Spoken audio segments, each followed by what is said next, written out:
Olá, mecânicos automotivos, sejam bem-vindos para mais um episódio do podcast Tríade do Mecânico. Seja bem-vindo, se é a sua primeira vez, se inscreva no canal. Aqui você vai ter muito conteúdo de gestão, de mecânicos também, contando as suas conquistas, né, os desafios de ser um empresário do setor da reparação automotiva. A gente sabe que não é fácil, mas que é uma profissão muito digna e que pode trazer muito sucesso para você, para sua família, para seus negócios.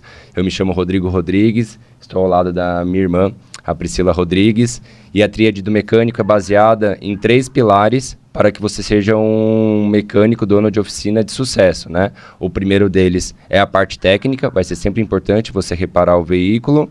O segundo é o de gestão de oficinas, que já vou fazer um spoilerzinho que a gente está com o nosso consultor desse pilar que é tão importante. E o terceiro, que também está comigo, é a nossa consultora Priscila, que fala do pilar pessoas, que também é essencial para os nossos negócios. Afinal, os clientes são pessoas, nossos colaboradores são pessoas, nossos fornecedores são pessoas. Toda a relação que existe dentro do nosso negócio é baseado na relação humana. Certo, Pri? É isso mesmo, né? Até completando o que o Rodrigo falou, eu sou Priscila Rodrigues, eu sou gestora da Autopeças Rodrigues junto com o Rodrigo, né? E eu sou também treinadora comportamental, né? E uma das coisas que eu participo é do movimento da mulher automotiva, né? Eu sou mentora, cuido da parte de liderança, comunicação e alta performance. O Pilar Pessoas é um carinho especial que eu tenho com ele, né? Sou embaixadora aqui na Tríade do Mecânico do Pilar Pessoas. Mas agora a gente está aqui com o nosso convidado para falar do Pilar Gestão.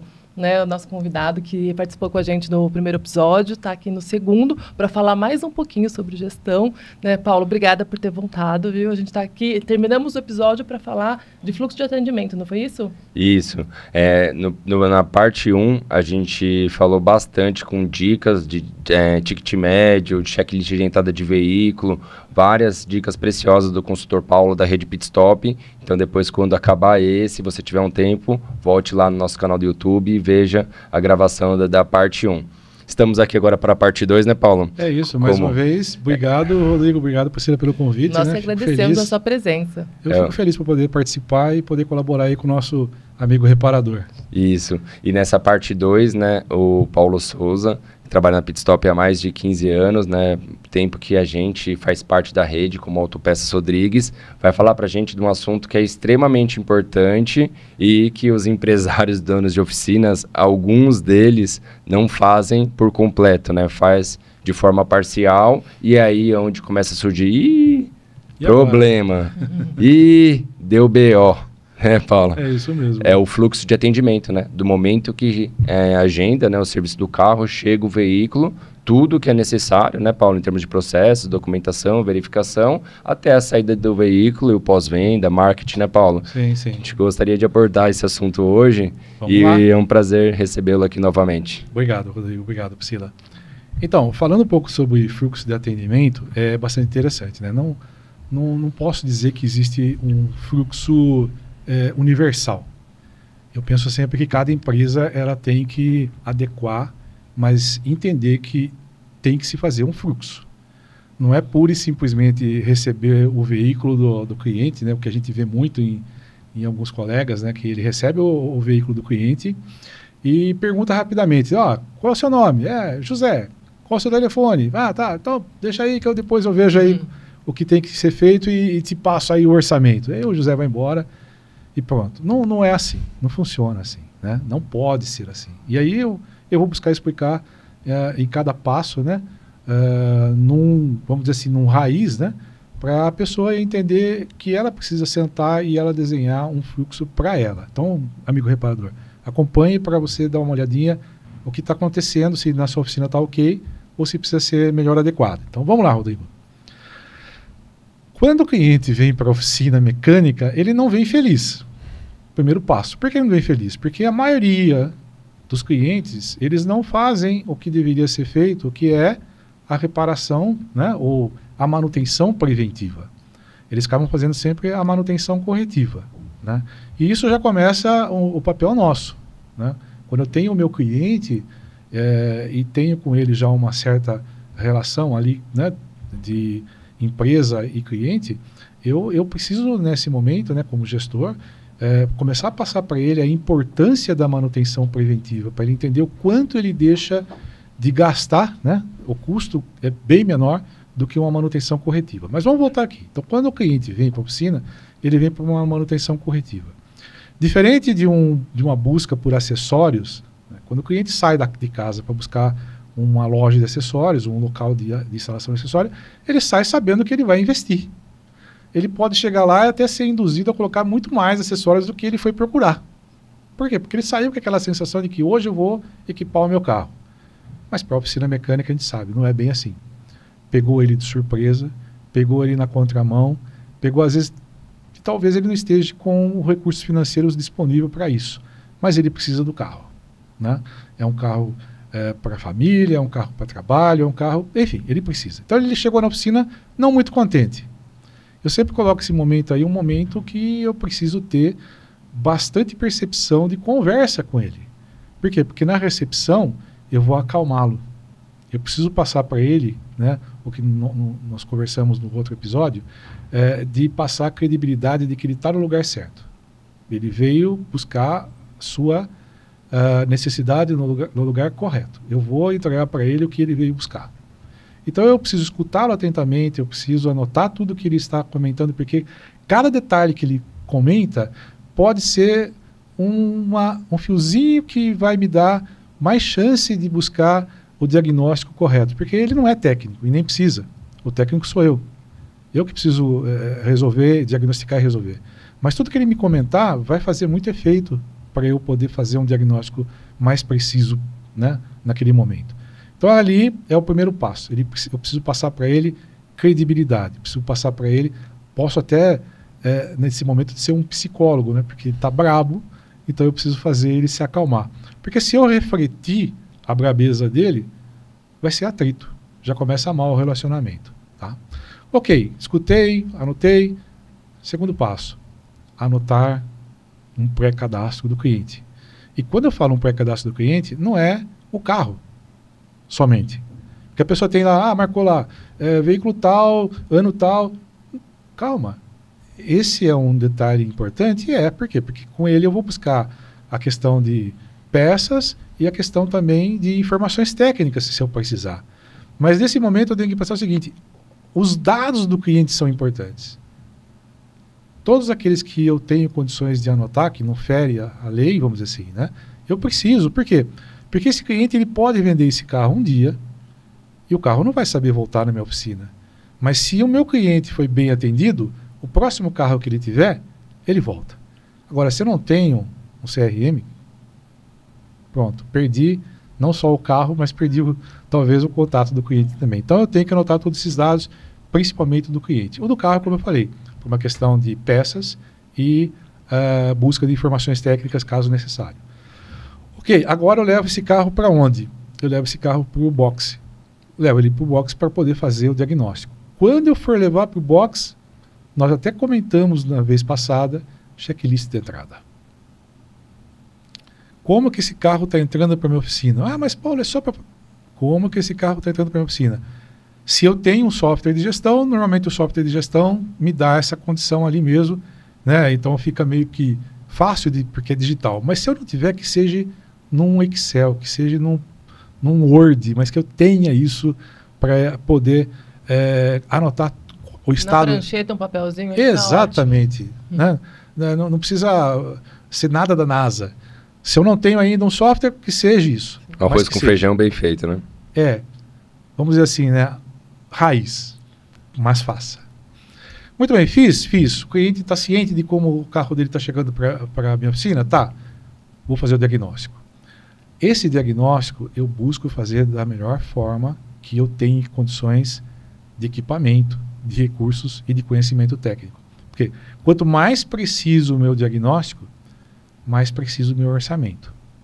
Mas lembrando também que tem certas situações no carro em que eu preciso deixar bem claro para o meu cliente, olha, eu tenho que resolver isso primeiro para verificar se não tem outras situações que causaram. Então, isso precisa deixar claro para o cliente também, para depois não chegar, olha, tem mais isso, olha, tem mais aquilo. Isso vai gerando uma insatisfação para o nosso cliente. Então, essa comunicação é muito importante, né?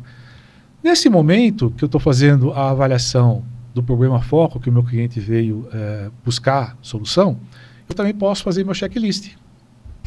Ou eu peço autorização para ele, ou eu faço. Aí é uma situação que você precisa analisar se o cliente está aberto a isso ou não. E o que é esse checklist? Daqueles itens, né, como nós comentamos no primeiro episódio, que são itens que às vezes o cliente não observa. Aquela lâmpada de freio, lâmpada de seta, aquele meu para-brisa, assim por diante, né, o meu limpador de para-brisa. Itens que estão lá, né, estão lá no Código Nacional de Trânsito e pode gerar uma multa, pode gerar... Esquecendo a multa, eu sempre falo, olha, vamos pelo amor. Por que pelo amor? Porque se eu tiver com um problema de lâmpada de freio, eu posso causar um acidente. Se eu tiver um problema de limpador de para-brisa, uma palheta ruim, eu posso passar dificuldade na hora de uma chuva e assim por diante. Então eu também aproveito esse momento de diagnóstico principal e faço esse, oferecido ou não para o meu cliente, dependendo aí, é você que analisa. Feito isso... Calma aí, agora ficou a curiosidade. Aí se não for pelo amor... e vai pela dor. Aí eu explico para ele, pelo amor, o que acontece. Aí se ele falar, mas então eu preciso falar para você o seguinte. Se você for parado numa blitz, o agente de trânsito ele pode te multar em X reais e ponto na carteira por falta de eficiência no seu limpador de para-brisa, por falta da lâmpada de freio e assim por diante.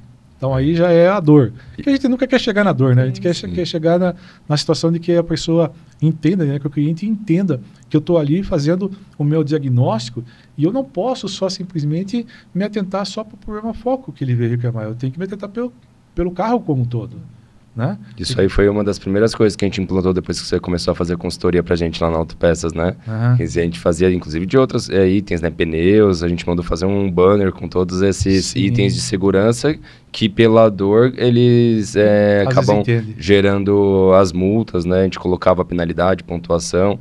E antes da gente ir pro próximo passo, uma coisa que acontece, às vezes, na oficina, principalmente com barulho de suspensão, que o cliente precisa dar uma volta com o mecânico para poder identificar aquele barulho que às vezes nem faz, né? Isso acontece muito também. Você tem alguma observação importante nessa hora de dar uma volta com o cliente, que ainda está na fase de diagnóstico, né? Porque é difícil, né, a questão do barulho no veículo, né? Sim. É assim, né? Quando a oficina ela tem seguro, quando eu digo seguro, né, de toda a sua operação.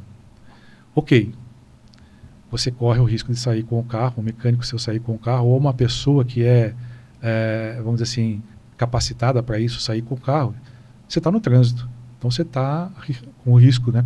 Mesmo sendo prudente, você está no meio do trânsito. Pode acontecer um acidente. Se acontecer um acidente, é responsabilidade sua, é responsabilidade da oficina. Né? A não ser que o dono do carro esteja junto e ele dirigindo, Se né? o dono do carro está junto, é menos ruim. Por quê? Porque ele estava conduzindo. Né? Aí é uma conversa que ele vai saber, puxa vida, era eu que estava conduzindo. O acidente aconteceu comigo, né? Aconteceu nas minhas mãos. Então, eu sempre falo, olha, cuidado com isso. Tenha seguro da oficina. Né? Mas eu não tenho condições porque é um custo muito alto. É um investimento. Eu nunca falo em custo, eu falo em investimento. Se você tem condições de fazer esse investimento, faça. Né? Porque com o cliente ou sem cliente, isso sempre vai ser um problema se acontecer algum acidente dentro da oficina ou fora dela. Porque eu posso estar com o carro dentro da oficina e o teto cair. vendaval, coisa parecida, né? Acontece. Fogo, né? Ou, né, alguém foi fazer uma manobra e bateu no carro do cliente, né?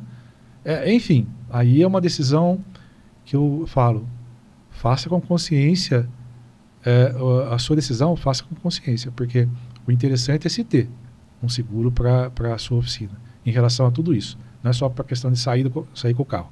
Agora, sair com o cliente tem uma vantagem, porque ele vai falar, esse barulhinho aí, de repente não é exatamente um barulho de suspensão, né?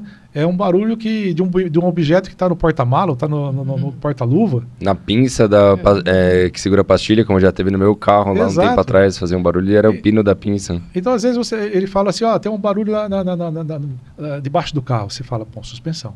Aí você fala, puxa, eu não vou sair com o carro. O cliente não quer sair com o carro. Já vou lá fazer diagnóstico na suspensão. Aí você investe um tempo que, na verdade, poderia ser minimizado se você tivesse saído com ele. Né? E aí ele fala, é esse barulho aqui. Esse barulho? Peraí, não tem nada a ver com suspensão, é outra coisa. Né? Então, nesse momento aí, eu peço muito cuidado, reparador, com relação a esse tipo de saída com o carro do cliente. Né? E, além de tudo, né, tem aquela questão que eu vou falar agora. Né? Aprovou o orçamento? Aprovou. Se aprovou o orçamento, antes de continuar, o que eu preciso fazer? Combinar com o cliente a forma de pagamento. Ok, o orçamento é X. Qual vai ser a forma de pagamento? A forma de pagamento? Não tinha pensado nisso. Como que você pode me facilitar? Aí você vê a política de cada oficina, né? Sim. Tem oficina que dá uma política X, outra Y, Z e tal. Minha política é, olha, minha forma de pagamento é essa. Posso facilitar em tanto, posso isso, posso aquilo, posso não sei o que, tal. A política da empresa, a política da oficina. E eu digo isso por quê? Porque isso vai amarrar ao final. Se você não combina antes de fazer o serviço, depois que você fez, ficou refém. E aí a peça que você aplicou, a mão de obra que você aplicou, não tem mais como reaver. As peças até teria, mas não faz mais sentido. Né? Então eu vou amarrar aqui. Naquele exemplo anterior do nosso último encontro, nós falamos do pedreiro, né? Mesma coisa. O pedreiro já falou para você quanto... Você combinou com ele quanto que vai ficar e como que você vai pagar. Acabou. Não tem mais o que discutir depois no final da obra pronta. Ou daquela fase pronta, vamos dizer assim. E muitas vezes tem um sinal, tem uma Exato. Coisa no meio do caminho, que o pedreiro ainda tem... Pede um sinal antecipadamente. Eu posso, não está fora da regra. Pedir um sinal antecipado. Aí é a política da empresa, mas não deixe de combinar a forma de pagamento que te também atende, que atende a sua oficina, que fique bom para você e para o cliente. E nesse momento eu fiz orçamento, não fiz? Fiz orçamento. Fiz coerente? Coerente. Em que a empresa vai também ter o seu retorno. Se o cliente começar a perguntar sobre desconto, não fale sobre desconto. Porque se eu começo a oferecer desconto, está mais do que evidente que meu orçamento não foi de acordo. Concorda comigo? Não, eu te dou 10%, eu te dou 5%, eu te dou... Não, nada. Eu posso facilitar o pagamento, posso facilitar as parcelas, e uma série de coisas, mas desconto nesse momento não existe. Minha opinião. E é que eu passo para vocês analisarem, né, refletirem. Porque a partir do momento que eu falo X desconto, peraí, então por que você já não deu esse valor no início? Olha a falta de credibilidade no meu orçamento. Percebe? Sim. Independente de ser à vista. Porque tem muito essa questão. Não, é à vista, tem X%. E tem mais coisa, né? É bem lembrado, Rodrigo. Eu tenho que ter isso, lógico, na minha recepção. Mas você sabe que tem lei que me ampara em relação ao tipo de pagamento, né? Vamos imaginar que nós combinamos à vista. Aí chega na hora de pagar, que não deve de acontecer, né? Na hora... Nem vou chegar na hora de pagar, vou já fechar o assunto aqui. Ele fala, puxa vida, à vista não tem desconto? Não tem desconto. E se eu pagar parcelado? Você pagar parcelado? Na lei está que você pode mudar o valor. É lei, está lá. Pode, né, se você quiser, pode procurar lá na internet e você vai encontrar, eu não lembro de cabeça a lei, mas tem. Que seria os juros da parcela. Né? Então, assim, mas tem que deixar claro, né? Tem que deixar claro esse estabelecimento, pedir para... Né? E também, agora que eu acabei de fazer, eu vou voltar um pouquinho antes. Quando eu fiz o orçamento, o cliente fala, Paulo, eu não vou fazer com você. Não dá certo, não vai dar certo. Posso cobrar o orçamento? O orçamento eu tenho que entregar, tá? A entrega do orçamento é obrigatória. Mas eu posso colocar também lá na minha recepção que caso não seja feito o trabalho com a minha oficina, o orçamento será XPTO. Não posso deixar de entregar, mas é XPTO e já está avisado. Por quê? Porque você investiu o tempo do seu mecânico, porque você investiu maquinário, você investiu um equipamento de diagnóstico muitas vezes e você investiu sua capacidade técnica. Toda a sua estrutura. Isso não é de graça. Eu não destinei lá, sei, talvez 30, 40 minutos de diagnóstico à toa. Ele pode não querer fazer comigo, mas que eu deixe bem transparente o quanto isso custa, caso ele não venha fazer comigo. Ah, vou fazer com você. Não tem essa cobrança, não tem esse valor. Perfeito? E que pode ser variável, né? Porque um orçamento de injeção pode ser muito mais demorado, às vezes, do que um orçamento de freio, né? Chega com barulho e apitando, muitas vezes já em pouco tempo descobre, né? Agora tem serviço de injeção que demora muito, às vezes horas e horas, né? Então esse orçamento ele pode ser maleável, pode ser por hora, não precisa ser um valor fixo. Um orçamento é R$100, é R$200, é R$300, né? É lógico. O que tem que ficar um pouco claro é essa questão da diferença de orçamento e diagnóstico. Porque se ele pedir só um orçamento sem fazer qualquer tipo de diagnóstico, aí você não pode cobrar. Não pode. Então tem exatamente. As palavras, se eu faço o diagnóstico... tomar cuidado com as palavras, porque às vezes o orçamento em si, falar preço de alguns itens que o cliente chegou e perguntou, quanto que é para fazer isso.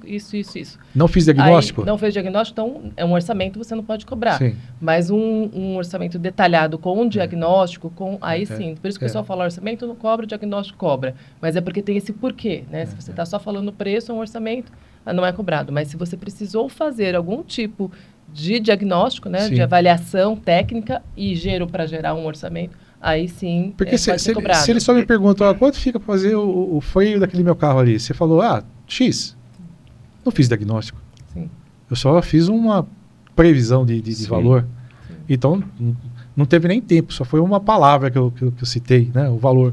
Mas agora, se eu fui até lá e fiz todo um trabalho, apliquei meus conhecimentos, meus recursos, equipamentos, aí eu fiz um diagnóstico. Sim. E aí esse diagnóstico me gerou um orçamento, e esse orçamento tem valor. Sim. Eu não posso deixar de entregar para ele, mas tem valor. Tá certo? Cheguei na fase agora do orçamento, passei para ele, ele disse, não tem condições, eu não vou fazer. Tudo bem. Vou buscar convencê-lo, né, que o meu trabalho tem valor. Busco convencê-lo. Ele não quer fechar? Vida que segue. Né? Comparando lá com o nosso colega, né, fazendo esse paralelo com o nosso pedreiro, né? Ele vai falar, busca outro. Eu posso fazer isso? Posso. A decisão é minha. Estou dizendo que está fácil o mercado, né? Acho que não tá fácil para ninguém, mas eu também não posso fazer uma coisa que não me deixe depois resultado. Prefiro não fazer do que ter um resultado negativo. Ou ter uma dor de cabeça depois. O cliente aprovou? Aprovou. Ótimo. Então agora eu vou para a fase de trabalho. Então agora eu vou fazer todo o cadastro dele no meu sistema, né? E vou disparar as peças. Vou disparar as peças que eu diagnostiquei que precisam ser trocadas. Nesse momento a gente precisa tomar uma certa atenção também, né? Eu sempre faço uma comparação, com culinária. Como assim culinária? Eu faço lá a comparação com um chefe de cozinha. O chefe de cozinha, para ele começar a fazer um prato, ele não começa a fazer o prato se ele não tiver o mise en place. Não falo o francês, mas essas palavras... Mise o quê? Mise en place. Não sei nem se o sotaque está certo. Mas é pôr tudo em ordem. Né? Traduzido é colocar em ordem. O que significa? Ele não começa a fazer o prato se ele não tem todos os ingredientes e ferramentas. Né, a faca, o talher, ou seja, tudo aquilo que ele precisa para fazer o prato. Por quê? Porque se chegar no meio do caminho ali, ele está fazendo o prato, faltou um legume, alguma coisa, acabou. O prato dele já não vai ser bem feito. Cai naquela questão também que falou do outro episódio do tempo ocioso, né? Exato. Mão de obra que fica parada, né? O mecânico, né? O produtivo. Aí então, eu preciso fazer a mesma coisa na minha oficina. Eu tenho todas as peças disponíveis, né? Se eu sou só oficina mecânica, não tenho loja, O meu fornecedor tem todas as peças disponíveis, será? Vou pesquisar. Eu tenho todas as ferramentas para fazer serviço? Tenho. Se eu não tenho, eu tenho que providenciar. Se alguma das peças for demorar mais do que o tempo necessário, eu vou avisar meu cliente. Comunicação. Comunicação. O que eu não posso é desmontar o carro do cliente, aliás, e depois ficar parado num box que você está na oficina mecânica, a oficina mecânica está lotada. Só que você olha para grande parte dos veículos, aquela camadinha de poeira. É o IPA? Índice de poeira acumulada. Índice de poeira acumulada. Então você vê aquela camadinha de poeira. Aí você já sabe. Quando viu aquela camadinha de poeira é porque o carro está ali esperando peça, às vezes uma semana, 15 dias e tudo mais. E era um carro que possivelmente poderia estar rodando até chegar essa peça, né? Para poder fazer o trabalho. E está ocupando o meu espaço, meu box. Cada box de trabalho é dinheiro perdido se tiver carro parado. Ponto. Nós falamos de indicadores, né, da última vez, Rodrigo. Isso é um indicador. Quanto tempo o carro fica parado no box? Minha oficina não é estacionamento coberto. Minha oficina é um local de reparação e que tem que ser produtivo. Carro parado no box e ainda por cima, se tiver num elevador, pior ainda. Já é ruim no box. Se tiver em cima do elevador, pior ainda. Então eu tenho que fazer o meu famoso mise en place também na mecânica. Verificar se eu tenho todas as peças, verificar se eu tenho todos os equipamentos. Tenho. Partida, vamos lá, vamos fazer. Faço a reparação. Na reparação, na hora que eu vou entregar o veículo para o cliente, eu tenho que tomar algumas atenções também. Todas as peças que eu troquei é dele. Ele pagou por novas. As que eu tirei é dele. Eu tenho que deixar à disposição. Normalmente ele não leva. Mas eu tenho que mostrar para ele que as peças que ele pagou quando comprou o carro, quando fez uma manutenção anterior, está aqui. E aí eu preciso também deixar bem claro que no orçamento, se ele não quiser levar as peças, e ele normalmente não leva, as peças serão descartadas em X horas. 24 horas, 48 horas, cada oficina determina. Por quê? Porque se ele voltar no dia seguinte e buscar essa peça e eu já joguei fora, tem um problema na mão. Perfeito? Então eu preciso deixar essas peças à disposição para ele ver que foram trocadas, foram realmente substituídas. Perfeito? Feito isso, eu não posso deixar de falar sobre a questão de garantia. Muito cuidado quando você põe lá no orçamento o seu prazo de garantia. Por que, Paulo? Garantia, pelo Código de Defesa do Consumidor, ou seja, o CDC, são 90 dias, não 3 meses. Mas 3 meses não são 90 dias? Não necessariamente. Tem mês que é 31, tem mês que é 28, que é 29. Então lá está bem claro, 90 dias. 90 dias não são 3 meses. Se eu coloco qualquer coisa diferente de 90 dias, ou conforme o Código de Defesa do Consumidor, eu estou assumindo aquele prazo junto com o de Defesa do Consumidor. Como assim, Paulo? Eu coloquei lá, olha, prazo, me confundi, né? Coloquei lá, prazo de garantia 3 meses. Ponto. Na mão de um mal intencionado, serão os 90 dias de direito e mais os 3 meses que você acabou colocando lá. Então, muito cuidado com isso. Busque aí, no caso, né, assessoria jurídica da sua empresa e tudo mais, para tratar melhor esse assunto, né, para conhecer mais e melhor esse assunto. Mas já deixo aí uma chamada para essa situação, tá? Ok. Vai retirar o carro? Vai retirar o carro. Ele vai pagar. Como que ele vai pagar? Já combinei. Já fiz isso no processo. Não tem discussão. Percebe que agora tudo que eu fiz vai ter um valor. Por quê?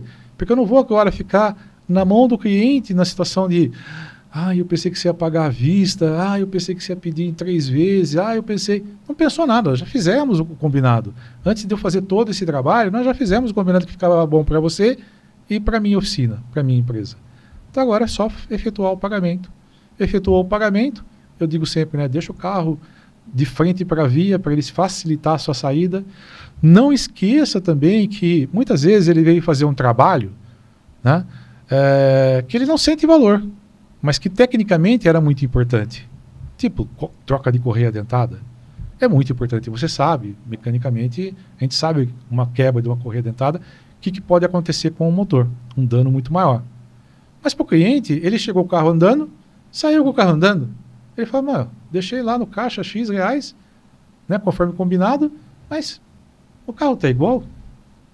O que será que foi feito? Diferença? Nenhuma diferença, né? Aí existem várias coisas que você pode fazer para agregar um valor a ele sentir uma diferença, né? Seja calibrar os pneus, nossa, meu carro está mais gostoso, não tem nada a ver, mas ele sente que alguma coisa está diferente. Coloquei um cheirinho, né? Ou ajustei o freio de mão, que o freio de mão estava muito para cima, agora ficou para baixo, quando ele parou o carro ele deu aquilo, opa, coisa está mais interessante aqui, algo eu tenho que agregar nesse meu trabalho, ou em muitos trabalhos que ele não sente, e é necessário, para ele ver a diferença, para ele sentir uma diferença. É alguma coisa intrínseca ali, sabe? Aquela coisa assim. É o encantamento, né? É um encantamento. É um encantamento. E aí, Rodrigo, o carro foi embora, ganhou eu, oficina mecânica, ganhou o cliente que veio buscar a sua reparação. E tem aí duas palavrinhas que eu sempre falo que elas têm que andar juntas, que a gente sempre confunde: atendimento e tratamento. Em todo esse meu processo, eu tenho que garantir que os dois sejam de excelência. Mas não é a mesma coisa, Paulo? Atendimento não é igual ao tratamento? Não. Tratamento é tudo aquilo que eu ofereço para o meu cliente. Eu ofereço uma sala de espera, eu ofereço um café, eu ofereço, sei lá, um Wi-Fi, eu dirijo a ele com cortesia, bom dia, boa tarde, boa noite, seja lá a hora que ele chegou.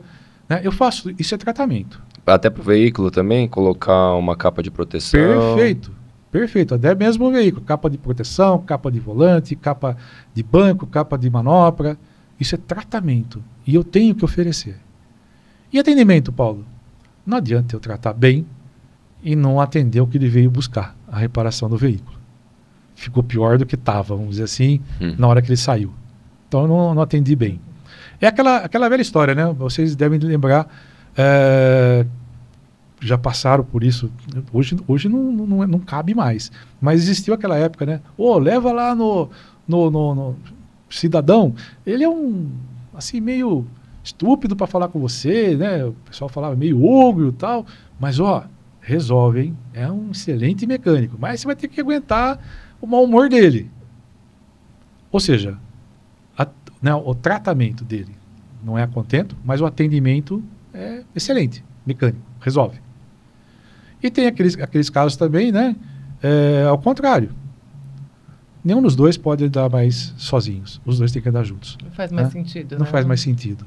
Eu tenho que cuidar do meu tratamento adequado para o cliente, com todos esses detalhes também no carro, não só com o meu cliente, mas também do carro dele, porque é tratamento com ele, indiretamente é tratamento com ele também, e o atendimento, resolver o que ele veio buscar. Né? Eu não posso esquecer disso. Pós-venda, né? Aí é o que eu comentei, né? Não existe um fluxo,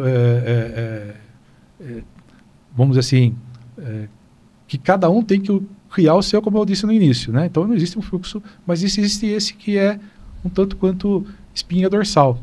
Por exemplo, no pós-venda. Pós-venda, eu acabei fazendo um determinado trabalho, o carro foi para rodar, e eu posso falar para o cliente, olha, depois de X tempo, eu determino, uma semana, um mês, 15 dias, você traga o veículo novamente para nós checarmos o alinhamento, né? Porque agora ele vai ser sujeito à rodagem, né? às estradas, ao pavimento, né? E nós queremos que você volte para nós certificarmos que ele não teve nenhum tipo de avaria nesse momento, nesse tempo.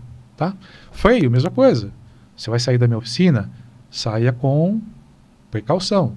Por quê? Porque tem o assentamento da pastilha, eu explico para ele o que significa, tal, mas volte para depois de X. Quando ele volta, aquilo que eu vou fazer é um investimento. Ah, Paulo, mas eu não vou cobrar. Não, você não vai cobrar. Por quê? Porque é um investimento. É uma geração de credibilidade cada vez maior com esse cliente. Além do que, pode ser que algum dos serviços que você ofereceu, que não eram, assim, no momento, bom para o bolso dele e nem tão perigoso, veja bem, nem tão perigoso, ou nem um pouco perigoso, que ele poderia rodar um pouco mais, nesse momento é o momento de você relembrá-lo. E quem sabe ele não autoriza dessa vez para você fazer. Então, de novo, crie um fluxo que seja adequado para a sua oficina, mas não pule esses passos básicos para não ficar depois com o cliente discutindo a forma de pagamento. Porque você não tem mais como tirar a peça, você não tem mais como tirar o serviço, e aí ele vai pagar da forma que talvez não seja adequada para o seu negócio. Né? Além do que, quando eu faço um fluxo, eu mostro cada vez mais a credibilidade, né, e a questão profissional que a minha oficina tem em relação à prestação desse serviço. E a questão de ter cada vez mais a busca por excelência, né, tanto no atendimento como no tratamento, cai num outro pós-venda, que é avaliação no Google, né, como que a sua oficina está aparecendo para novos clientes, né, isso é muito importante, né, Paulo? Ô, Rodrigo, assim, eu creio que vocês também, né, mas eu só vou num estabelecimento que eu não conheço ainda, né, alguém me falou do estabelecimento, eu só vou lá depois que eu olhei o Google. Qual é a nota do Google? A nota do Google pode ser, às vezes, nem tão assim. Aí o que eu faço? Eu verifico as avaliações que foram, vamos chamar assim, negativas, para ele ter aquela nota. Porque, às vezes, essas avaliações negativas é muito pessoal. Tipo, vou exagerar aqui, né? Eu fui descer do carro e estava chovendo, molhou meu... Não tem nada a ver com o serviço, com a oficina. Estou exagerando, né? Então, eu preciso também ter esse bom senso. Mas, dependendo das avaliações, né, eu deixo de ir. E outra, para cada uma das questões ali avaliada, a empresa tem que lembrar de dar uma resposta. Seja para aquela que foi positiva, ou seja para aquela que foi não tão positiva assim. E agradecendo. Não é se defendendo. Aquela que foi negativa, agradece. Agradecemos muito pelo seu feedback, vamos entender o que se passou, e assim, assado. Ou seja, mostrando que eu vou tomar uma atitude. E a positiva? A positiva agradece. Agradecemos e esperamos sempre...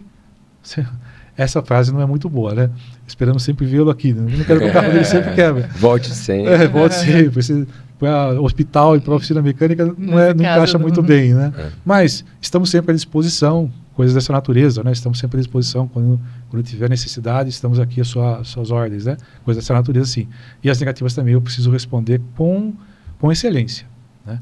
E, enfim, e aí as negativas também, se realmente são palpáveis, eu preciso verificar o que eu preciso fazer dentro da minha empresa. Seja com a minha equipe, com a minha estrutura. Isso. As avaliações negativas, elas são muito importantes para a empresa. É um termômetro, né, Priscila? Porque a primeira reação, né, da pessoa, da empresa, da equipe, quando recebe, é ficar chateado, né, querer se defender, se explicar, achar quem é culpado. E não é nesse lugar. Né? Porque se aquela pessoa não tivesse comentado aquela situação, a gente nunca ia saber e ia continuar fazendo. Sim. Quando comentou a situação, nos deu a oportunidade de reavaliar, de corrigir um erro, de mudar um procedimento que muitas vezes a gente nem sabia que chegaria a prejudicar ou, né, não ser bem visto para o cliente, né, ou não foi orientado um funcionário ou alguém de algo que deveria ser feito e não foi feito. Então, quando vem uma avaliação negativa, ela é uma oportunidade da empresa de corrigir aquilo e evitar que tantas outras vezes se repita a mesma coisa. Sim. Porque se ninguém reclamar, se ninguém falar, você vai continuar fazendo do mesmo jeito algo que achava que estava, né, adequado, correto.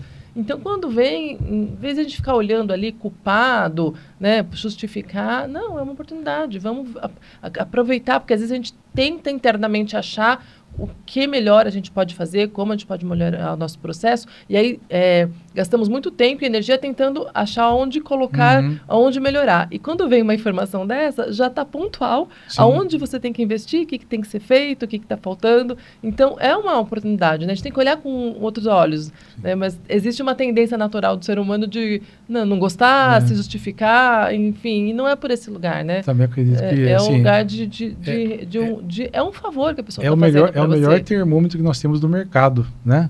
Como você disse, né? Muitas vezes você está fazendo achando que está fazendo o seu melhor e está fazendo o seu melhor, mas não necessariamente esse seu melhor está refletindo positivamente para as pessoas. E aí é o momento de você refletir, né, essas avaliações, aquelas que realmente têm coerência, e falar, puxa vida, eu tenho muito potencial para melhorar. Quantas pessoas que não passaram e sentiram a mesma coisa e não falaram nada, né? Só não voltaram mais. Só que não voltaram mais. A gente nunca vai saber, né, Paulo? Por que será que eu tenho tão pouco movimento? Por que será? Por que será? Seja humilde o suficiente, veja as avaliações, reflita sobre elas, veja o que você pode fazer para otimizá-las, melhorá-las, né? Mas não se defenda. Não é nesse lugar, Não né? é nesse lugar para se defender. Eu ia falar justamente que, por falar em não voltar mais, já vai ficar um convite para o Paulo voltar aqui, né? Porque tem tantos assuntos e temas diferentes para falar a respeito de gestão, né? Sim. No primeiro episódio a gente falou mais de KPIs, né? Índices. Você se apresentou também um pouco, né? Da sua história. Falamos um pouco da Pitstop, da Autopeças Rodrigues. Agora falamos de fluxo de atendimento, mas tem diversos outros assuntos importantes e pertinentes dentro de uma oficina mecânica, com ótimas dicas para os mecânicos empresários que estão nos assistindo. Então, fica o convite para você participar com a gente novamente. As temporadas vão convidar em 2026, né, Pri? Sim, com certeza, Paulo. Eu acho que você é um parceiro nosso, então eu acho que nem a gente falou ali, o ensinamento, a capacidade, né, a capacitação, a reciclagem é constante. Sim. Então eu acho que a gente tem muita coisa ainda para conversar. Vamos fazer outros episódios, né? Eu queria falar de NR, eu queria falar de outros assuntos, não deu tempo, mas fica aí um convite para o ano que vem a gente gravar mais alguns episódios para levar para o reparador conhecimento, levar prática, dar exemplos. Eu acho muito bacana quando a gente coloca aqui alguns exemplos que a gente passou, alguns casos que você colocou também. Sim. Então fica aí o convite da parceria, uma parceria fixa. Eu acho que o Paulo tem que, né, ser um parceiro fixo da Tríade do Mecânico para a gente trazer assuntos sempre de grande valia, né, para o mecânico, para o reparador e para o empresário mecânico, né? Eu ia só comentar que você é tão bem-vindo e tão parceiro nosso, não só na Autopeças Rodrigues, como na Tríade do Mecânico, né? Já fizemos 3 edições dos eventos presenciais, você palestrou em 2, né? Um aqui em São Paulo, em Santos, em Belo Horizonte não foi, mas estamos aguardando para os próximos também, né, Priscila, para estar sempre com a gente. Eu já te falei isso algumas vezes, né? Vou falar agora para o público geral. Eu te admiro muito, né? Seu conhecimento, seu profissionalismo, a maneira como você leva adiante seu conhecimento e quer a evolução do mercado, assim como nós da Tríade do Mecânico, né, Pri? Assim, obrigado, Rodrigo, obrigado pelas palavras, sua e da Priscila também. Eu levo uma coisa comigo, né? Eu sou apaixonado por essa área, né? Pela área automotiva, pela reparação, pelos nossos colegas, né? Mecânicos, e o que eu posso compartilhar, o que eu tenho para compartilhar, eu compartilho. E a gente sente isso, Paulo, tanto que você gosta, o quanto prazer que você faz. Porque assim, é batalhador. Eu sei como é batalhador a vida desses colegas nossos aí, né? Não é simples, né? É tipo assim, bater o escanteio, correr na área, cabecear, fazer o gol e sair correndo, né? Então eu sei o quanto é assim, complexo o trabalho deles, né? E admiro muito. Portanto, o que eu puder compartilhar, o que eu puder ajudar, né? Aquilo que não for interessante, deleta. Mas o que for, reflita e coloque em prática, tá, pessoal? Espero que tenham aí, assim... Espero que eu tenha colocado uma pulguinha atrás da orelha de vocês, tá? Obrigado pela oportunidade dessa situação, pessoal. Obrigada, viu, Paulo? Foi ótimo tê-lo aqui para 2 episódios. O ano que vem terá o 3º episódio com o Paulo Souza, consultor da Pitstop. Quem ainda não estiver seguindo, conhece um pouquinho mais o trabalho da Pitstop, que é @redepitstop. Também tem o site para compras, né? Um site especializado com venda de peças automotivas. Peça é na Pitstop, pode pôr lá no Google também, pitstop.com.br, que você vai encontrar facilmente, inclusive com busca pela placa do veículo, que isso ajuda bastante na hora de comprar a peça certa. Bom, eu estou com a minha irmã, com a Priscila, somos os idealizadores do projeto Tríade do Mecânico, vem crescendo cada vez mais aí no nosso setor da reparação automotiva. Então, se você ainda não estiver seguindo, siga no Instagram, @Tríade do Mecânico, no Facebook, se inscreva no nosso canal do YouTube, que vem crescendo muito, e acredito que estamos no caminho certo, que é justamente valorizar e capacitar você, reparador automotivo, tá bom? Paulo, mais uma vez, muito obrigado. Te aguardamos aqui no ano que vem. Obrigada, Paulo. Eu que agradeço vocês, viu? Tudo de bom. E a vocês, obrigado pela audiência e até a próxima.